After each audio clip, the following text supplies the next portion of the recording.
Welcome to summer 2021. The sun is out, the garbage is abundant, and I'm out here McLovin' it. We have 3 returning isekai, 6 brand new isekai, 2 isekai spin-offs, 3 trash romance anime, a new death game, and a seinen battle anime done by Studio Mappa? But first... この番組はご覧のスポンサーの提供でお送りします。 Let's get the returners out of the way first. Slime is back.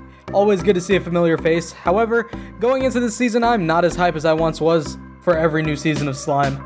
After the last season's snail pacing, it felt like the season started dragging on, not giving us anything notable till the very end. It got so bad I had to pick up the manga. Ugh.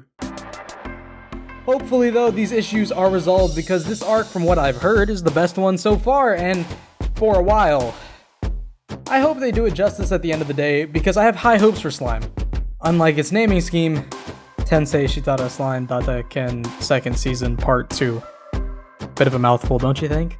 Ah yes, one of the many disappointments in my life.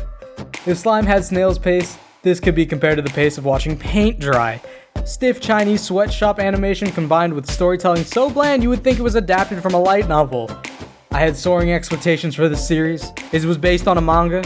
Interesting concepts, the parallel Earth, the quest to save the future, returning to Earth with no time passing, and the underpowered MC. It was built up to be the greatest power fantasy, and I would eat it up. But the progression the characters made within the world, and within their own personality, was a slow, dreadful burn. Nothing happened of significance till the very end, and I feel betrayed. But I'm still gonna watch it. Cause like a toxic relationship that pulls me back and keeps giving me hope, here's to season 2 picking up the pace. Call me whatever you want, but the first season of Next Life as a Villainess made it into my top 10 of all the isekai I've seen. The concept was somewhat fresh, but still very interesting. The main character's progression of going through each character's route with knowledge from playing the game made it better, and the story went in an unforeseen direction towards the end, leaving the whole season engaging. Speaking more on the main character, Katarina, she was a bit, for a lack of better terms, dumb as bricks.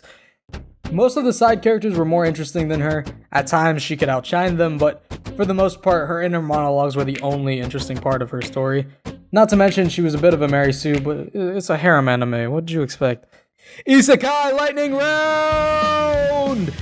Genji Tsushigi Yusha no Okoku Sakenki, another light novel, not one I'm not looking forward to. It's done by JC Staff, a notable romance harem studio. This looks closer to a political storyline, but a harem is still a harem. Also, the animation looks like dick. Tsukiga Michibiku Isekai Dochu seems like the power fantasy I'm gonna enjoy. A discarded yet OP protagonist placed in an exotic world by himself, set up for a grand adventure with comedy elements for the sole purpose of revenge?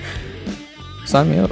Drugstore in another world, slice of life garbage with no interesting concepts, redo of Healer did it first, and Kazuma, I guess, finally got his ideal isekai. Mikyu, Black Company. This looks like one to binge. The concept looks good and there are power fantasy elements, however, this is done by Silverlink, who are known for starting anime slow, so take it all in at the end.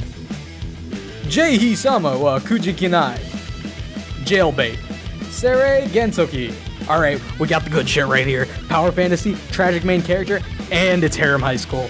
This is the best isekai of the season. I'll be watching this weekly the second it drops. I know it, even before it has aired the first episode. This series is done by TMS, responsible for Dr. Stone, Rent a Girlfriend, and Megalobox. So hopefully pacing and animation isn't an issue. Hell, I know it won't be. This is gonna be the top shelf crack you gotta watch. Oh yeah, Isekai Cheat Magician is getting a 13th episode, and Irregular at Magic High School is getting a spin-off. If anyone cares. Alright, on to the romances. Kanojo mo Kanojo mo Kanojo. You're a real one if you saw what I did there. This will be the trash romance of the season, mark my words. Class starts soon, so enroll in Kirito 723's new online course, Creating a Harem 101. The detective is already dead. Weird start to a romance story. But I love a good mystery. This might be one of the anime that's either slept on or everyone watches. There's an interesting concept, the execution so far from the trailer looks stunning, and I'm feeling a lot of Hana Hana vibes. I just hope this doesn't break my poor heart. Bokutachi no Remake. Erased and Toman Revengers without any of the consequences or gore? Sign me up, this looks great. It's the equivalent of having no consequences, period. But if Rick and Morty taught me anything, this might get boring real fast. Battle game in 5 seconds. All the other anime on this list are great. What I'm looking forward to the most is this. Death games are a personal favorite of mine, the concept is clear, and the end goal can be fiddled with however the author pleases. After Darwin's Game, not many death game anime could fill that void until now. From the trailers alone, this looks like a mix between Darwin's Game and Akudama Drive. The strong first impression off the trailer alone makes this a guaranteed first episode watch. Heion Sedai no Itaden Tachi. And we can't forget about the sleeper hit of the season, Deities No Only Peace, done by MAPPA. The art style alone got me hooked on this anime. The vibrant colors and the simple character design help the animation pop. The story should be fairly engaging as well. The concept seems a little stale, but hey, if it makes up for the shit showdown that was Record of Ragnarok, I won't complain. All in all, this season is looking pretty stacked. I didn't even go through the other half of the season because there's that many. A notable series would be Scarlet Nexus. It's adapted off of a game that you're seeing in the background. Very interested to see how they tackled the intertwining story aspect. Will it be from both main characters' perspectives or just one? Will there be a completely different story? Who knows?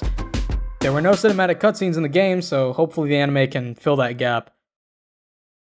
Anyway, like, subscribe, have yourself a damn good one. 316 out.